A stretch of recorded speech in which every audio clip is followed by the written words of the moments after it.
اعوذ باللہ من الشیطان الرجیم بسم اللہ الرحمن الرحیم رب اشرح لی صدری ویسر لی امری واحلل عقدۃ من لسانی یفقہوا قولی رب زدنا علما اللہم فقہنا فی الدین ربنا هب لنا من ازواجنا وذریاتنا وقرۃ اعین واجعلنا للمتقین اماما آمین یا رب العالمین۔ السلام علیکم ورحمۃ اللہ وبرکاتہ۔ الحمدللہ پیارے ساتھیوں، ہمارا 7واں پارہ کمپلیٹ ہوا اور ہم نے آج انشاءاللہ تعالی 8واں پارہ شروع کرنا ہے۔ 8ویں پارے میں 2 صورتیں ہیں، ایک تو سورہ انعام ہی ہے جو ہم نے 7ویں پارے میں شروع کی تھی، اس کے علاوہ تقریباً اس کے نصف سے سورہ اعراف شروع ہو جائے گی انشاءاللہ تعالی۔ اس پارے کے بہت اہم مضامین جو ہیں وہ ان میں سب سے پہلے تو اللہ تعالیٰ نے ہمیں آغاز میں یہ بتایا ہے کفار کی ہٹ درمی، اور یہ بھی کہا کہ مخصوص نشانیوں کا مطالبہ کرنا کفار کی خاص علامت ہے، وہ بار بار اپنے مطالبے کرتے جائیں گے۔ اور اس کے بعد پھر یہودیوں کی سرکشی اس میں دوبارہ سے بتائی گئی ہے، اولاد کو قتل کرنے کی مذمت اس بارے میں کی گئی اور 4 حرام اشیاء بتائی گئیں۔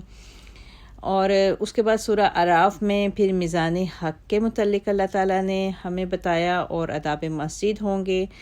اور اصحاب اعراف کے بارے میں انشاءاللہ تعالیٰ ہم اس بارے میں پڑھیں گے۔ آئیے اس کی تفسیر شروع کرتے ہیں۔ اعوذ باللہ من الشیطان الرجیم بسم اللہ الرحمن الرحیم وَلَوْ أَنَّنَا نَزَّلْنَا عَلَيْهِمُ الْمَلَائِكَةَ،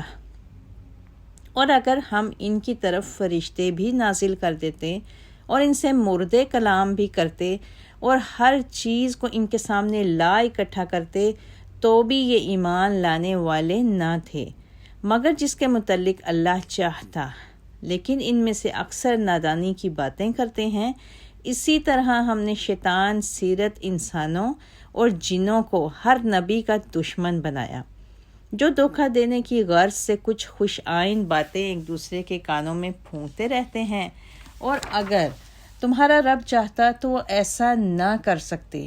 سو انہیں ان کے حال پر چھوڑ دیجئے، اور ان باتوں کو بھی جو وہ افترا کرتے ہیں، اور ایسے کام اس لیے بھی کرتے تھے کہ جو لوگ آخرت پر ایمان نہیں لاتے ان کے دل ادھر مائل ہوں، نیز وہ اسے پسند کر لیں اور وہ برائیاں کرتے چلے جائیں جو اب وہ کر رہے ہیں۔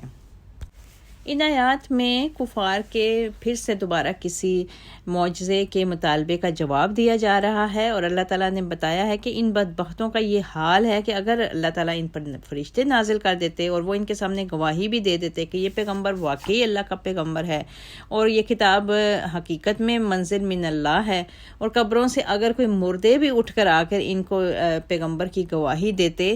اور مرنے کے بعد کے وہ حالات بھی بتا دیتے جو وہ قبروں میں دیکھ رہے ہیں، اور پھر کوئی لاکھ معجزے بھی ان کے سامنے لے آئیں، تو پھر بھی ان لوگوں نے کسی طور بھی ان چیزوں کو ماننا نہیں، بلکہ وہ یہ صاف یہ بھی کہہ دیں گے کہ یہ تو صاف جادو ہے اور ہماری نظر بندی کی گئی ہے، اور اس طرح یہ سب ہیلے بہانے کرنے کے بعد انہوں نے ایمان کی طرف پھر بھی نہیں آنا۔ لہٰذا پیارے نبی صلی اللہ علیہ وآلہ وسلم کو اللہ تعالیٰ نے کہا کہ یہ جو شیطان سیرت انسان ہیں جو کفر کے آخری درجے پر پہنچ چکے ہیں، یہ سب آپ کے دشمن ہیں، اور اگر اللہ چاہتا تو ان سب کو اللہ کی مشیت یہ ہوتی تو وہ سب کے سب ایمان لا سکتے تھے، مگر اس طرح کا جبری ایمان جو ہے نہ اللہ کی مشیت ہے اور نہ اس کا کچھ فائدہ ہے۔ اس کے بعد کہا گیا لیکن ان میں سے اکثر نادانی کی باتیں کرتے ہیں۔ یہ خطاب جو ہے یہ مسلمانوں کی طرف ہو سکتا ہے، جو یہ چاہتے تھے کہ اگر ان کے معجزہ کے مطالبے کی حجت پوری کر دی جائے تو شاید یہ کافر ایمان لے ہی آئیں، اور پھر بتایا یہ جا رہا ہے کہ یہ نادانی کی باتیں ہیں، ان سے ایمان لانے کی توقع رکھنا بالکل فضول ہے، اور ان کافروں کی طرف بھی جو کسی بھی قسم کا مطالبہ کر رہے ہیں ان کی یہ ساری کی ساری باتیں جو ہیں وہ نادانی پر مبنی ہیں، اور جو شخص اپنے اندر اور اپنے باہر کائنات میں پھیلی ہوئی لاکھوں نشانیوں سے ہدایت نہیں کر سکتے، وہ ایسے معجزے کو دیکھ کر بھی باتیں ہی صرف کرتے رہیں گے۔ پھر مزید ان آیتوں میں کہا گیا کہ یہ لوگ دھوکہ دینے کی غرض سے کچھ خوش آئند باتیں ایک دوسرے کے کانوں میں پھونکتے رہتے ہیں۔ یہ ان کافروں کی وہی گمراہ کن تدبیریں اور پروپیگنڈوں کا ذکر کیا جا رہا ہے، یعنی یہ مارکہ حق و باطل ہر نبی کو اللہ تعالیٰ نے کہا کہ پیش آتا رہے گا۔ یہ سب شیطانی قوتیں انبیاء کے مقابلے میں ڈٹ کر آ کھڑی ہوتی ہیں، اور ان دشمنوں میں صرف انسان ہی نہیں ہوتے بلکہ شیطان بھی شامل ہو جاتے ہیں، جو اپنے دوستوں کے دلوں میں کئی خوشائن تدابیر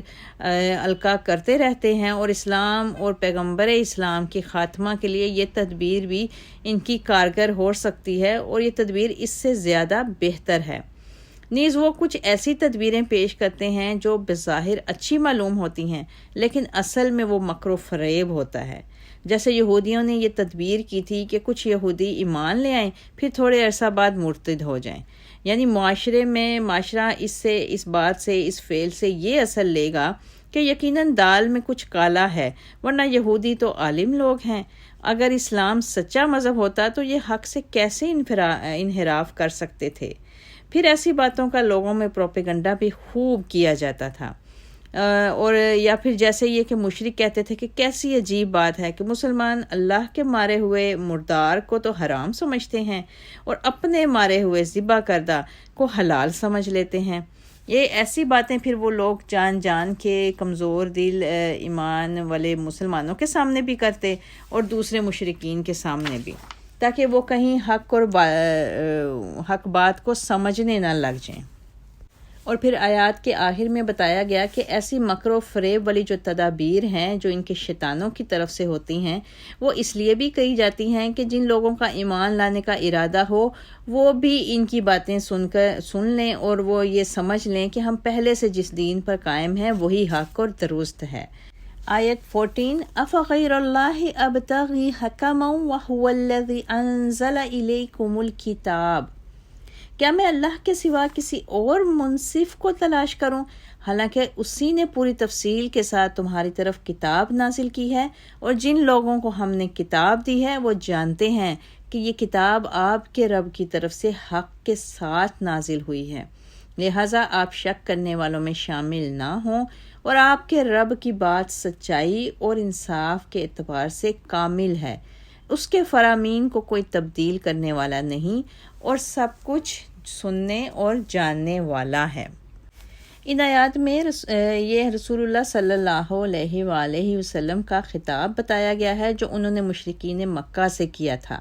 جنہوں نے کہا تھا کہ یہود اور نصارہ دونوں اہل کتاب بھی ہیں اور عالم بھی ہیں، لہٰذا آپ ان میں سے کسی کو ثالث تسلیم کر لیں جو ہم میں فیصلہ کر دے کہ ہم میں سے کون حق پر ہے، یا صلح یا سمجھوتا کی کوئی راہ نکال دیں۔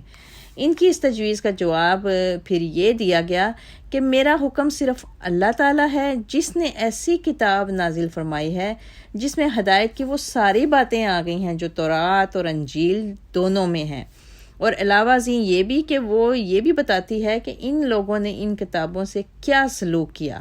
کن آیات کی وہ لفظی اور معنوی تحریف کر چکے ہیں، اور کون سی آیات کو چھپا رہے ہیں۔ تو کیا میں اللہ کو چھوڑ کر ایسے غلط قسم کے لوگوں کو اپنا منصف تسلیم کر لوں؟ یہ کبھی نہیں ہو سکتا۔ یہ پھر ان لوگوں کو پیارے نبی صلی اللہ علیہ وآلہ وسلم نے ان آیتوں کے ذریعے پھر اللہ تعالیٰ نے ان کو جواب پہنچایا۔ آیت 116 and 117 وَإِن تُطِعْ أَكْثَرَ مَن فِي الْأَرْضِ يُضِلُّوكَ عَن سَبِيلِ اللَّهِ، اے محمد صلی اللہ علیہ وسلم، اگر آپ زمین میں بسنے والوں کی اکثریت کے کہنے پر چلیں گے تو وہ آپ کو اللہ کی راہ سے بہکا دیں گے، وہ تو محض ظن کے پیچھے لگے ہوئے ہیں اور صرف قیاس آرائیاں کرتے ہیں، بلا شبہ تمہارا رب خوب جانتا ہے کہ کون اس کی راہ سے بھٹکا ہوا ہے، اور وہ ہدایت پانے والوں کو بھی خوب جانتا ہے۔ اب ان آیات میں اکثریت کے پیچھے چلنے کے متعلق تنبیہ کی گئی ہے، اور تاریخ اور مشاہدہ دونوں اس بات پر اس حقیقت پر گواہ ہیں کہ کسی بھی معاشرے میں اہل حرد اور ذہین اور بااصول لوگ کم ہی ہوا کرتے ہیں۔ معاشرے کی اکثریت جاہل عوام پر مشتمل ہوتی ہے۔ قرآن نے متعدد مقامات پر ایسی اکثریت کو جاہل، فاسق، ظالم اور مشرک قرار دیا ہے۔ ان لوگوں کا اپنا کوئی اصول نہیں ہوتا، نہ انہیں کسی بات کا علم ہوتا ہے اور نہ ہی وہ علم حاصل کرنے کی کوشش کرتے ہیں۔ انہیں اپنے کھانے پینے کے سوا نہ کسی چیز کی فکر ہوتی ہے اور نہ ہی اس کے علاوہ وہ کوئی اور بات سوچنے کی زحمت گوارا کرتے ہیں۔ ان کی زندگی گزارنے کا طریقہ یہ ہوتا ہے کہ جس طرف لوگوں کی اکثریت جا رہی ہوتی ہے وہ بھی ادھر ہی اندھی تقلید کرتے ہوئے چل پڑتے ہیں۔ وہ کسی بات کی تحقیق نہ کرنا چاہتے ہیں اور نہ ہی کر سکتے ہیں۔ ان کے عقائد، ان کے اعمال سب کچھ وہم و قیاس پر مبنی ہوتے ہیں۔ پھر چونکہ اکثریت کی رائے مختلف بھی ہوتی ہے اور وہ بدلتی بھی رہتی ہے، لہٰذا اکثریت کی اتباع ہمیشہ تقریباً گمراہی پر مبنی ہوا کرتی ہے۔ اسی لیے ہمیں اور مسلمانوں کو ان کے پیچھے چلنے سے منع بلکہ روک دیا گیا ہے ان آیات میں۔ اس کے برعکس اللہ کی ہدایت کا راستہ جو ہے صرف ایک ہی ہے اور ہمیشہ کے سے ایک ہی رہا ہے اور ہمیشہ ایک ہی رہے گا۔ سیدنا آدم علیہ السلام سے لے کر نبی آخر الزمان حضرت محمد صلی اللہ علیہ وسلم تک تمام انبیاء اکرام کو اسی راستے پر چلنے کی تاکید کی جاتی رہی ہے۔ لہٰذا جو طالب حق ہوتا ہے اس کو ہرگز یہ نہیں دیکھنا چاہیے کہ دنیا کے لوگوں کی اکثریت کس راستے پر جا رہی ہے، بلکہ پوری ثابت قدمی کے ساتھ اس راستے پر چلنا چاہیے جو اللہ نے بتایا ہے، ہاں اس راستے پر چلنے والوں کی تعداد کتنی ہی قلیل کیوں نہ ہو۔ بہرحال حق کا راستہ ہی وہ راستہ ہے جو انسان کو اللہ کے آخری اور فائنل منزل تک پہنچاتا ہے۔ مزید اس آیت سے جو آج کل موجودہ مغربی جمہوری نظام بھی ہے وہ بھی باطل قرار پاتا ہے اس آیت کی روح سے، جس میں اکثریت کی رائے کو حق کا معیار قرار دیا گیا ہے اور ہر کس و ناقص کی رائے کو مساوی حیثیت دی جاتی ہے۔ اس نظام میں ایک عالم اور ایک جاہل کی رائے کو یکساں درجہ دے دیا جاتا ہے اور یہ دونوں باتیں قرآن کی صریح آیات کے بالکل خلاف ہیں۔ آیت 118 سے پڑھتے ہیں، فَكُلُوا مِمَّا ذُكِرَ اسْمُ اللَّهِ عَلَيْهِ۔ اے ایمان والو، اگر تم اللہ کی آیات پر ایمان رکھتے ہو تو جس چیز پر اللہ کا نام لیا گیا ہو اسے بلا تکلف کھاؤ۔ آخر کیا بات ہے کہ تم وہ چیز نہ کھاؤ جس پر اللہ کا نام لیا گیا ہو، حالانکہ جو کچھ اس نے تم پر حرام کیا ہے اسے تمہارے لیے تفصیلاً بیان کر دیا ہے، الا یہ کہ تم کوئی حرام چیز کھانے پر مجبور ہو جاؤ۔ اور بہت سے لوگ ایسے ہیں جو بغیر علم کے محض اپنی خواہشات کے پیچھے لگ کر دوسروں کو بہکاتے رہتے ہیں۔ آپ کا رب ایسے حد سے بڑھ جانے والوں کو خوب جانتا ہے۔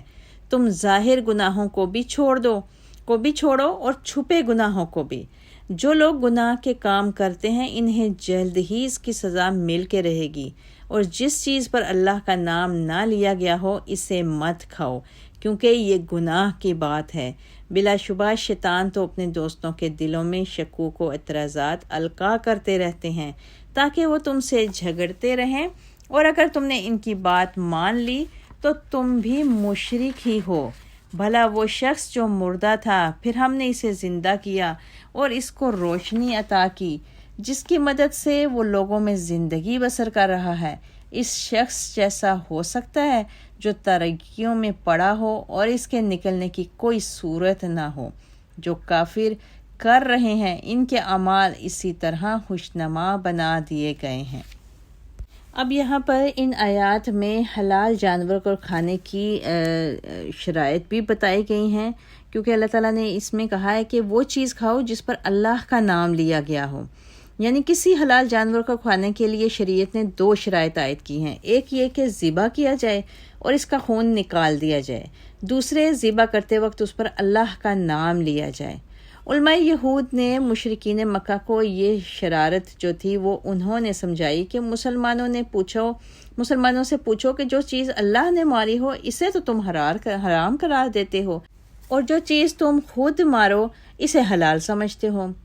اس پس منظر میں پھر اللہ تعالیٰ نے ان آیات میں مسلمانوں سے فرمایا کہ جب تم نے بنیادی طور پر صحیح دلائل کی بنا پر رسول اللہ کی نبوت اور قرآن کریم کی حقانیت کو تسلیم کر لیا ہے تو پھر اب ان فروعی اور جزیات کی صحت کو بھی تسلیم کرنا ناگزیر ہے۔ یعنی دوسرے الفاظ میں ہر شخص ایمان لانے یا نہ لانے کی حد تک تو خود مختار ہے، چاہے ایمان لائے یا نہ لائے، لیکن جب ایمان لا چکا تو پھر اسے وحی کے تابع رہ کر چلنا ہوگا، ہاں اسے شرعی احکام کی علت یا اس کی حرمت یا مصلحت سمجھ میں آئے یا نہ آئے۔ تاہم علماء اکرام نے اس بات کی تشریح کر دی ہے کہ اللہ نے صرف وہ چیزیں حرام قرار دی ہیں جن کا کھانا انسان کی صحت اور جسمانی روحانی صحت دونوں کے لیے مضر ہے۔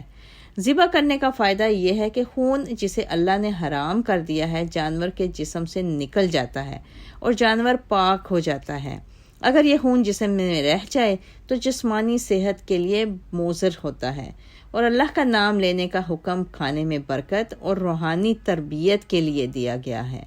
واللہ عالم۔ اور اس کے بعد پھر یہ بھی دیکھا جائے کہ کافروں کا یہ دستور تھا کہ وہ مرا ہوا جانور تو کھا لیتے تھے لیکن خود اپنے ہاتھوں سے ذبح کر کے نہیں کھاتے تھے۔ مرے ہوئے کے متعلق وہ یہ سمجھتے تھے کہ چونکہ اسے اللہ نے مارا ہے لہٰذا اس کا کھانا جائز ہے، اور خود ذبح کرنے کو کسی جانور کا خون قتل کرنے کے مترادف سمجھتے تھے، ہاں اس پر اللہ کا نام ہی لیا جائے۔ اسی بنا پر پھر یہ یہودی جو تھے وہ مسلمانوں کے خلاف مشرکین کو اور دوسرے کافروں کو اکسایا کرتے تھے، حالانکہ یہودی تو اصل حقیقت سے بخوبی واقف تھے، مگر اسلام دشمنی نے ان دونوں کو آپس میں ہم نوا بنا دیا تھا۔ اہل یہود کے پھر اسی پروپیگنڈے کی تردید کرتے ہوئے اللہ تعالیٰ نے ان آیات میں مسلمانوں کو ان کی گمراہ کن چال سے آگاہ کرتے ہوئے فرمایا کہ جس جانور پر اللہ کا نام لیا جائے یعنی حلال طریقے پر ذبح کیا جائے اس کے کھانے میں تمہیں کسی قسم کا کوئی تردد نہیں ہونا چاہیے، اور ان لوگوں کے اس پروپیگنڈے کا کچھ اثر قبول نہیں کرنا چاہیے، اس لیے کہ جو اشیاء اللہ تعالیٰ نے حرام کی ہیں اس کے متعلق احکامات تمہیں پہلے بتا دیے گئے ہیں۔ پھر ان آیات میں یہ بھی کہا گیا کہ تم ظاہری گناہوں کو بھی چھوڑ دو اور چھپے گناہوں کو بھی۔ بظاہر تو یہاں مضمون کے لحاظ سے تو یہ خطاب اس وقت کے مسلمانوں سے ہے کہ وہ ان مشرکوں کے بہکانے پر نہ کوئی ظاہری طور پر کوئی عمل کریں اور نہ ہی دل میں کسی قسم کا کوئی شک و شبہ رکھیں، تاہم یہ حکم تمام مسلمانوں کے لیے بھی ہے، اور ظاہری گناہوں سے مراد ایسے گناہ بتائے گئے ہیں جنہیں دوسرے لوگ دیکھ سکیں، اور باطنی گناہ وہ ہیں جنہیں دیکھا نہیں جا سکتا، یعنی جیسے کفر اور شرک کا عقیدہ، حسد، بغض، بخل، تکبر، غیبت وغیرہ جن کا تعلق دل سے ہوتا ہے۔ اور پھر آیتوں میں آگے دوبارہ سے حلال اور حرام کا ذکر کیا گیا اور کہا گیا کہ جس چیز پر ذبح کرتے وقت اللہ کے سوا کسی دوسرے کا نام لیا جائے وہ قرآن کی متعدد آیات اس چیز کو حرام قرار دیتی ہیں، اور جس پر خود سے اللہ کا نام نہ لیا جائے وہ اس آیت کی روح سے حرام ہے، اور اگر ذبح کرتے وقت اللہ کا نام لینا بھول جائیں تو اس کے کھانے میں کوئی حرج نہیں۔ پھر ان آیات کے آخر میں ایک کافر اور ایماندار شخص کی مثال پیش کی گئی، اور ان آیات میں یہاں مردہ سے مراد روحانی طور پر مردہ ہے، یعنی ایک شخص پہلے کافر تھا پھر وہ اسلام لے آیا اور اسے وحی کے علم کی روشنی نصیب ہوئی، لوگوں میں رہ کر وہ اسی روشنی کے مطابق اپنی زندگی بسر کر رہا ہو، اور دوسرا شخص جو کفر و شرک، جہالت اور ضلالت کی تاریکیوں میں ڈوبا ہوا ہو اور اسے ان تاریکیوں سے نکلنے کی کوئی راہ بھی نہیں مل رہی ہو، تو کیا ان دونوں کی حالت یکساں ہو سکتی ہے؟ اور نکلنے کی راہ اس لیے نہیں اس طریقیوں میں ڈوبے شخص کو ملتی کہ اسے یہ طریقیاں ہی روشنی میں معلوم ہوتی ہیں، جیسے آیت میں کہا گیا کہ کافر جو کر رہے ہیں ان کے اعمال اسی طرح خوشنما بنا دیے گئے ہیں، اور پھر ان کے یہ برے کام ان کو بھلے معلوم ہونے لگتے ہیں، ہر بدکاری میں انہیں مزہ آتا ہے، اور ہر حماقت کو وہ تحقیق شدہ اچھی اور بہترین سمجھنے لگتے ہیں۔ استغفر اللہ یا مثبت القلوب ثبت قلبی علی دینک، آمین یا رب العالمین۔ وَكَذَلِكَ جَعَلْنَا فِي كُلِّ قَرْيَةٍ أَكَابِرَ، اسی طرح ہم نے ہر بستی میں اس کے بڑے بڑے مجرموں کو لگا دیا ہے کہ وہ اس بستی میں مکر و فریب کرتے رہیں، پھر وہ خود ہی اس مکر و فریب میں پھنس جاتے ہیں مگر یہ بات سمجھنے کی کوشش ہی نہیں کرتے، اور جب ان کے پاس کوئی نشانی آتی ہے تو کہتے ہیں کہ ہم تو اس وقت تک نہ مانیں گے جب تک ہمیں بھی وہی کچھ نہ دیا جائے،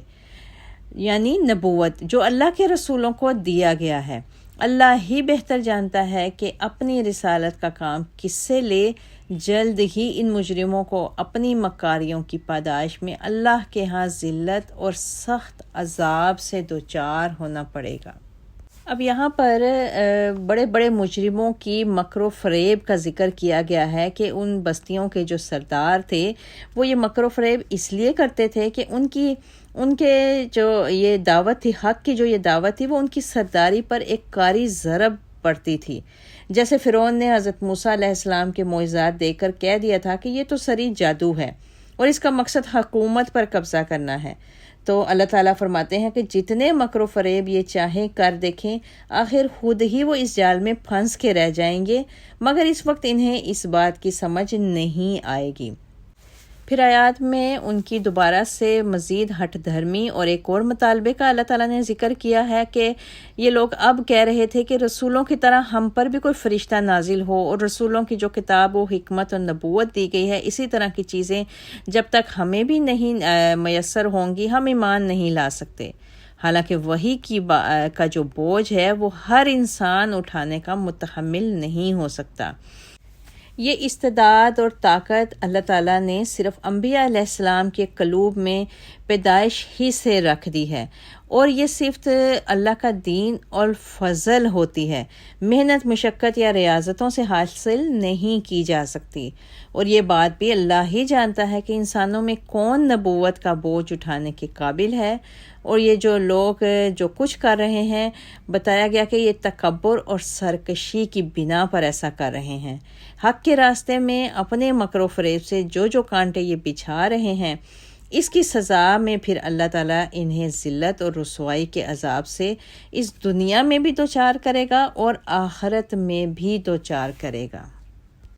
آگے بہت ہی پیاری آیت اللہ تعالیٰ نے نازل فرمائی، فَمَن يُرِدِ اللَّهُ أَن يَهْدِيَهُ يَشْرَحْ صَدْرَهُ لِلْإِسْلَامِ، جس شخص کو اللہ ہدایت دینا چاہے اس کا سینہ اسلام کے لیے کھول دیتا ہے، اور جسے گمراہ کرنا چاہے اس کے سینے میں اتنی گھٹن پیدا کر دیتا ہے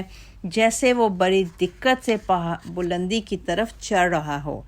جو لوگ ایمان نہیں لاتے، اللہ تعالیٰ اسی طرح ان پر حق سے فرار اور نفرت کی ناپاکی مسلط کر دیتا ہے، اور یہ اسلام ہی آپ کے رب کی سیدھی راہ ہے۔ بے شک ہم نے ایک نصیحت قبول کرنے والوں کے لیے آیات کو کھول کھول کر بیان کر دیا ہے۔ ایسے لوگوں کے لیے ان کے رب کے ہاں سلامتی کا گھر ہے، اور ان کے نیک اعمال کرنے کی وجہ سے وہ ان کا سرپرست ہوگا۔ سب سے پہلے اس آیت میں کہا گیا کہ جس شخص کو اللہ ہدایت دینا چاہے اس کا سینہ اسلام کے لیے کھول دیتا ہے۔ سینہ کھول دینے سے مراد یہ ہے کہ وہ فرح دلی کے ساتھ وہ شخص اسلام کی دعوت کو قبول کر لیتا ہے، اور اس کی حقانیت پر اس کا دل مکمل طور پر مطمئن بھی ہو جاتا ہے، جس میں کسی قسم کی کوئی شک و شبہ کی گنجائش باقی نہیں رہتی۔ اور پھر جس شخص کو اللہ گمراہ کرنا چاہے، کہا گیا کہ اس کے سینے میں اللہ تعالیٰ پھر گھٹن پیدا کر دیتا ہے۔ اور سینے میں گھٹن پیدا کرنے کا مطلب یہ ہے کہ اسلام کی دعوت سنتے ہی ایسے لوگوں کے دلوں میں گھٹن پیدا ہو جاتی ہے، وہ اس دعوت کو سمجھنے اور اس میں غور کرنے کی کوشش ہی نہیں کرتے۔ پھر ان کے اس رویہ سے یہ گھٹن دن بدن بڑھتی چلی جاتی ہے، اور ان کی یہ حالت ہو جاتی ہے کہ حق ان کے دل میں داخل ہی نہیں ہو سکتا۔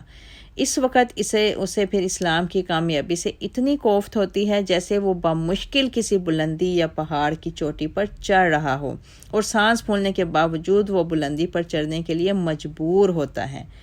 سیدنا ابن عباس رضی اللہ تعالیٰ عنہ نے اس مقام پر رجس کا ترجمہ یعنی شیطان سے کیا ہے، اور بتایا ہے کہ اس طرح یہ مطلب یہ ہوگا کہ ہم ایسے شخص پر ایک شیطان مسلط کر دیتے ہیں جو اسے ایمان لانے کے قریب بھی نہیں پھٹکنے دیتا۔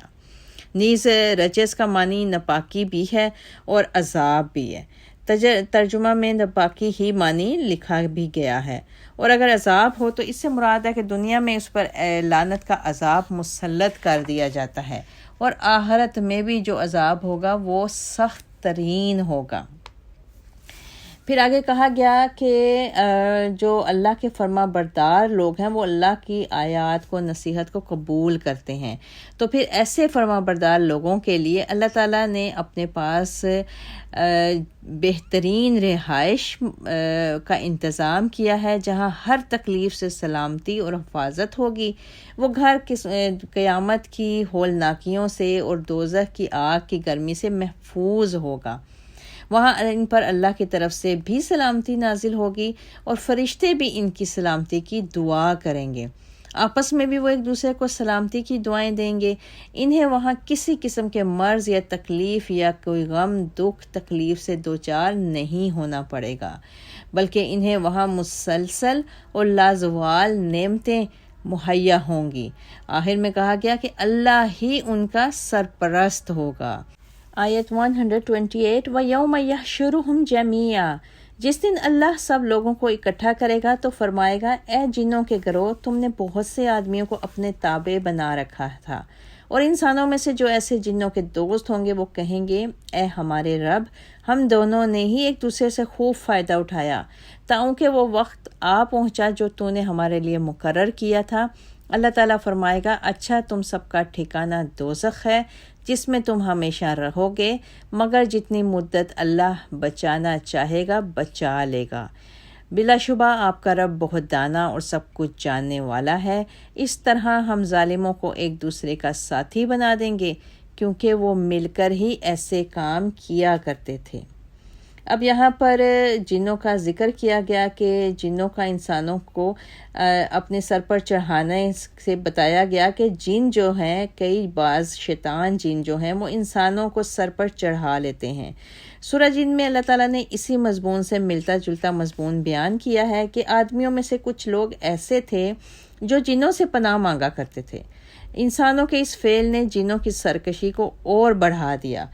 یعنی وہ جن پھر انسانوں کے سر پر چڑھ گئے۔ دور جاہلیت میں جب کوئی شخص جنگل میں پھنس جاتا یا کسی سفر میں اسے جان کا خطرہ درپیش ہوتا تو وہ یوں کہتا، میں اس جنگل کے مالک کی پناہ میں آتا ہوں۔ ان لوگوں کے وہم کے مطابق ہر جنگل کا الگ الگ بادشاہ ہوتا تھا، اور جو شخص اس سے پناہ مانگتا تو وہ اس کی فریاد کو بھی پہنچتا تھا، اور یہ بادشاہ کوئی شیطان یا جن ہی ہوا کرتا تھا، جو آدمیوں کی ایسی فریاد سن کر خوشی سے پھولا نہ سماتا اور کہتا، میں جنوں کے علاوہ آدمیوں کا بھی سردار بن گیا ہوں۔ جن ایک غیر مرئی مخلوق ہے جو مختلف شکلیں اختیار کر سکتے ہیں۔ ان میں بھی انسانوں کی طرح اکثریت برے لوگوں کی ہوتی ہے، جنہیں خبیث روحیں بھی کہا جاتا ہے۔ یہ روحیں بعض دفعہ سفر میں اور بالخصوص ناپاک جگہوں میں کوئی بری سی شکل دھار کر انسانوں کو خوفزدہ کرتی رہتی ہیں اور ان پر اپنا رعب جماتی ہیں۔ ایسی بد روحوں کو ہمارے ہاں عموماً بھوت اور چڑیل بھی کہا جاتا ہے۔ بیت الخلاء میں جاتے وقت ہمیں پیارے نبی صلی اللہ علیہ وسلم نے دعا سکھائی ہے، وہ یوں ہے، اے اللہ، میں جنوں اور جننیوں، بد روحوں مذکر سے اور مؤنث سے تیری پناہ میں آتا ہوں۔ بسم اللہ، اللہم انی اعوذ بک من الخبث والخبائث۔ اس دعا کا صاف طور پر مطلب یہ نظر آتا ہے کہ ایسی بدروئیں انسان کو تنگ اور پریشان کر سکتی ہیں۔ پھر آیات میں جنوں کی طرف سے کہا گیا کہ اے اللہ، اے ہمارے رب، ہم دونوں نے ہی ایک دوسرے سے خوب فائدہ اٹھایا، یعنی جنوں اور انسانوں دونوں کا جنوں نے ذکر کیا کہ ہم دونوں نے ایک دوسرے سے فائدہ اٹھایا۔ جنوں نے تو یہ فائدہ اٹھایا کہ انسانوں نے مشکل وقت میں جنگلات میں ان کو پکارنا شروع کر دیا، ان سے فریاد اور مدد مانگنی شروع کر دی، اور جو یہ کہا گیا کہ ہم دونوں نے، یعنی انسان نے پھر اس طرح فائدہ اٹھایا کہ انسان نے جنوں کو مسخر کرنا شروع کر دیا، اور ہمارے عام زبان میں ان کو عامل کہا جاتا ہے۔ یہ لوگ جنتروں منتروں اور اس طرح کے کچھ ایسے خاص عمل کرتے ہیں کہ جن ان کے تابع ہو جاتے ہیں، اور اگر یہ عامل لوگ پوری دل جمعی سے اپنے یہ عمل جاری رکھیں اور بدروحوں سے اور اس قسم کے دوسرے جو چلے یہ لوگ 40 دن کے کورس پورے کرتے ہیں، یہ ان سے نہ ڈریں اور ان کو مسلسل جاری رکھیں تو کوئی نہ کوئی جن ان کے تابع ہو جاتا ہے، جس سے وہ پھر طرح طرح کے کام لیتے ہیں۔ جب اس جن کی ضرورت پیش آتی ہے تو اپنا کوئی عمل پڑھ کر وہ فوراً اس جن کو حاضر کر لیتا ہے اور اسے اپنے مطلوبہ کام پر لگا کر اس سے اپنے دنیاوی فائدے حاصل کر لیتا ہے۔ آیات کے آخر میں اللہ تعالیٰ نے ان لوگوں کا ٹھکانہ جہنم بتایا ہے۔ ظاہر ہے یہ سارا کاروبار جو کہ جادو سے بھی ملتا جلتا ہے، اور جنوں کے ذریعے غیب کے حالات معلوم کرنے کا